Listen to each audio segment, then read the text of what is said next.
Лена Бориславова стана известна като ключова фигура в правителството на Кирил Петков, заемайки поста началник на кабинета на министър-председателя през 2022 година. Около нея често се появяваха различни съмнения и критики, свързани са като началник на кабинета на Кирил Петков.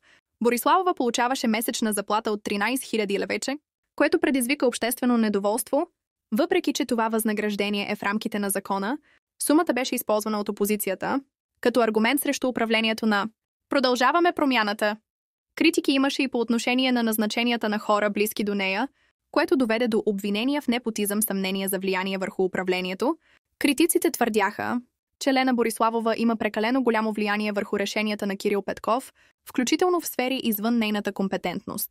Според някои анализатори тя е била сивият кардинал в кабинета. Слуховете за лични отношения с Кирил Петков през мандата на Петков често се разпространяваха слухове, че той и Лена Бориславова имат по-близки лични отношения.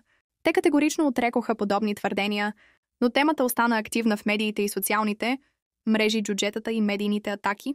Лена Бориславова направи скандално изказване за и руските джуджета, което беше използвано срещу нея от опонентите на "Продължаваме промяната". В резултат тя стана мишена на координирани медийни атаки от определени кръгове, особено от проруски настроените среди. Въпреки че срещу Лена Бориславова не са повдигани официални обвинения, около нея винаги е имало съмнения за лобиране, концентрация на власт и непрозрачност в управлението. Нейното име остава сред най-спорните фигури на последните години в българската политика.